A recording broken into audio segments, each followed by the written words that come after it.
여러분 안녕하십니까? 3월 9일 월요일 KBS 아메리카 뉴스입니다. 세월호 사고 당시 탑승자들을 구하고 숨진 고 최혜정 단원고 교사와 박지영 세월호 승무원. 미국의 한 공익재단이 이 두 사람에게 최고 권위의 추모 메달을 수여했습니다. 박태서 특파원의 보도입니다.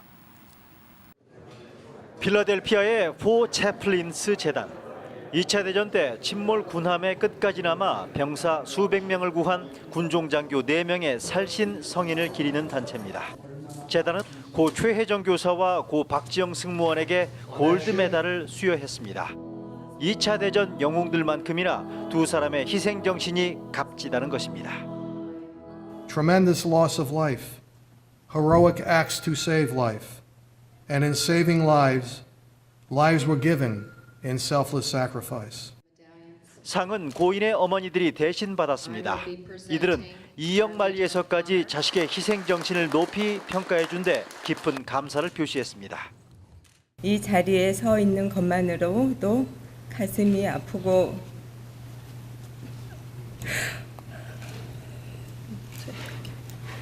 고인이 된 자식들이 한 일을 부모가 대신 받는다는 것이 너무 슬프고 또 한편으로는 너무 자식들이 자랑스럽습니다.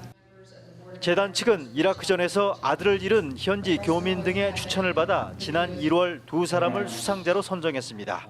전직 미국 대통령 4명만이 받았던 이 재단의 골드 메달을 한국인이 받기는 이번이 처음입니다. 필라델피아에서 KBS 뉴스 박태소입니다. LA시 검찰이 지역사회를 해치는 이른바 공공소란 행위에 대한 집중 단속에 나섰습니다. 술과 마약, 매춘과 도박 등 범죄가 빈발하는 주택과 건물들은 강제 매각시킨다는 방침입니다. 윤범수 기자가 보도합니다. 할리우드 선셋가에 있는 한 주택. 이곳은 지난해 4월부터 마약과 술파티, 각종 소란 행위 등으로 주민들의 신고가 계속되었습니다.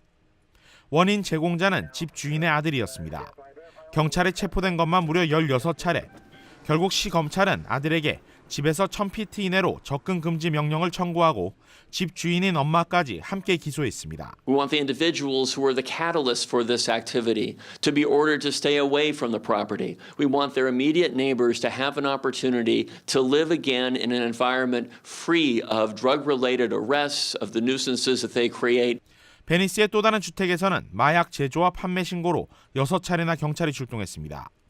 역시 집주인인 여자는 기소됐고 남자친구에게는 집 접근 금지 명령이 내려졌습니다. 이번에 기소된 소유주들의 주택들은 향후 법원에 의해 강제 매각 절차에 들어갈 것으로 보입니다.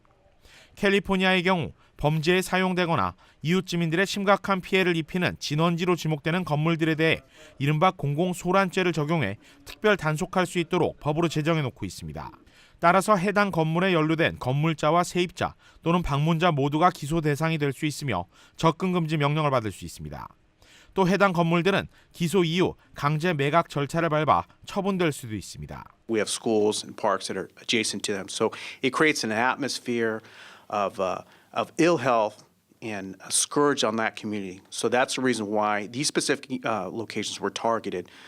LA시 검찰은 술과 마약, 갱, 매춘, 도박 외에도 이웃 주민들과 학교, 공공장소에 심각한 피해를 입히는 행위를 소란죄 범죄에 포함된다고 설명하고 강력히 대응하겠다는 입장입니다.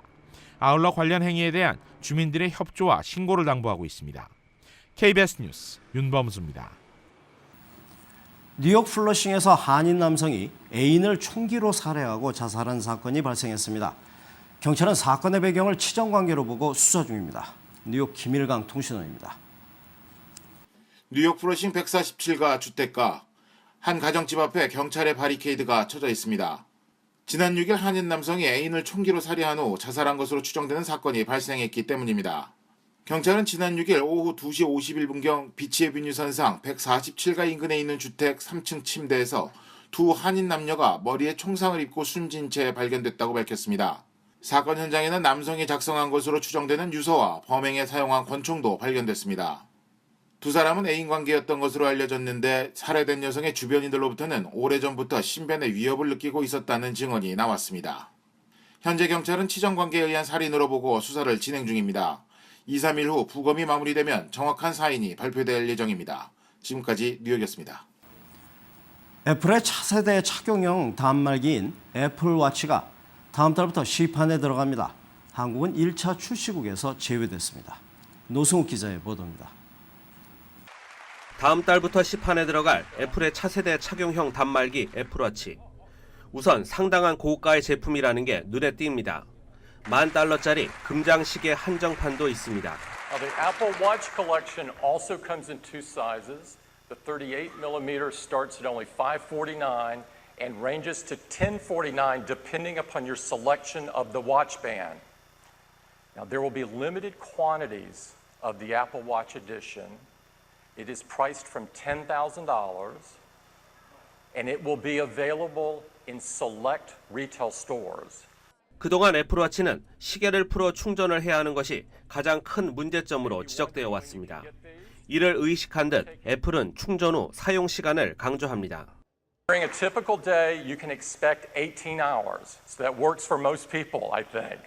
시판을 앞두고 미국, 중국, 영국 등에서 이루어질 제품의 전시와 예약 주문 접수는 다음 달 10일 시작됩니다.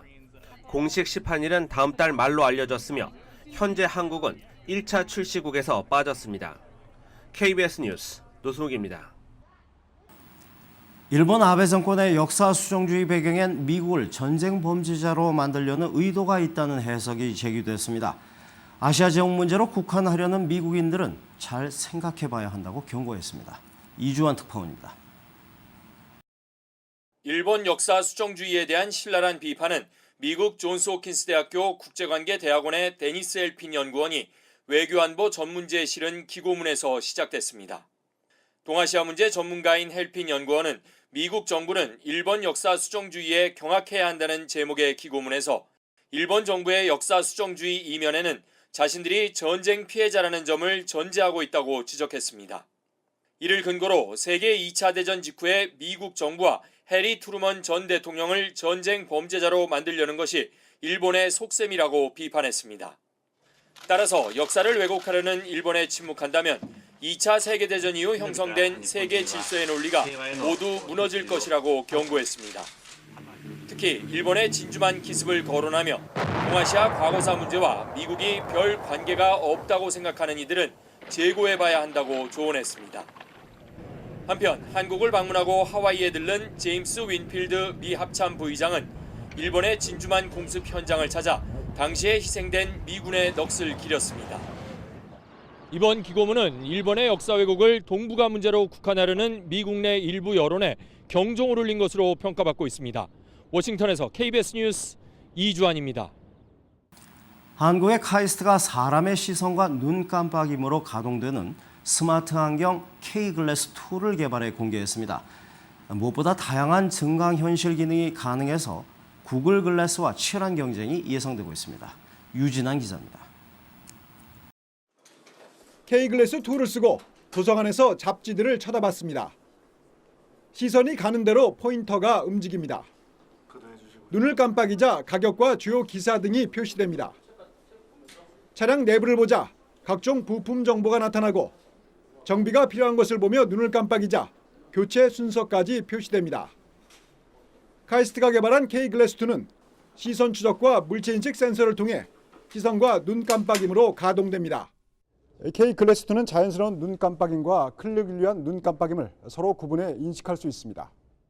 1초 동안 눈을 감았다가 뜨면 자발적인 눈 깜빡임과는 구분이 되기 때문에 그런 식으로 해서 클릭을 구현할 수 있었습니다. 오케이 글래스, 테이크 픽처. 음성 인식 기능을 주로 사용하는 구글 글래스에 비해 K-글래스2는 장소적 제약도 없고 시선의 움직임까지 반영해 증강현실에 보다 강점이 있습니다. 또 구글 글래스에 비해 사용 시간도 10배 이상 늘렸습니다. 지금 구글 글래스는 45분 정도 그 영화를 감상하면 배터리가 다 답니다. 저희 칩은 24시간 활용할 수 있는. 카이스트는 현재 200g인 K-글래스의 무게를 100g 수준으로 줄여 올해 안에 상품화한다는 계획입니다. KBS 뉴스 유진환입니다. 31살엔 대장암 말기, 49살엔 위암 말기 진단까지 받고 주변 장기에 암이 퍼져 장기 9개를 떼내고도 30년 동안 암을 극복해온 한국인이 있습니다. 생존율 1%의 말기 암을 이겨낸 비결이 어디에 있는지 박광식 의학전문기자가 만났습니다. 암의 정복자로 불리는 황병만 씨 사무실은 각종 메달로 가득합니다. 6년 전부터 10km 단축 마라톤 대회에 40여 차례 출전해 완주 기념으로 받았습니다. 암을 극복한 지금도 하루 10,000보 이상을 걷습니다. 이건 절대적이에요. 운동은 이 암에 걸리면은 이 두 다리가 의사라는 생각을 가져야 돼요. 암과의 한판 싸움은 30년 전에 시작됐습니다. 말기 대장암에 걸려 직장과 대장 일부를 제거했습니다. 불행은 18년 뒤 또 찾아왔습니다. 새로 생긴 위암이 주변 장기로 퍼져 위와 부신, 비장을 떼냈고 12지장, 소장, 췌장도 절반씩 잘라냈습니다. 최근 절제한 담낭까지 장기 9개를 떼어낸 상태에서 30년을 버텨냈습니다. 생존율 1%의 말기암을 극복한 또 다른 비결은 의지력입니다. 그러니까 10만 명이면 1,000명 아니야. 1,000명이면 엄청난 거 아니에요, 숫자가. 그래서 다 죽어도 나는 산다. 난 포기하지 않는다. 주변에서 암 환자에게 효험이 있다는 약물과 민간요법을 권했지만 결코 흔들리지 않았습니다. 누구는 못 먹고 나고 누구는 못 먹고 났대요. 근데 아시다시피 그런 약이 없잖아요. 의사 선생님 말만 들어야 돼요. 황 씨는 대신 체온과 혈압, 혈당, 하루 운동량을 10년 이상 매일 기록했습니다. 굉장히 철저하게 어떤 의료진의 지시를 잘 따르고 철저한 자기관리로 2개의 말기암 터널을 통과한 황 씨는 올가을에는 21km 하프 마라톤에 도전합니다. KBS 뉴스 박광식입니다.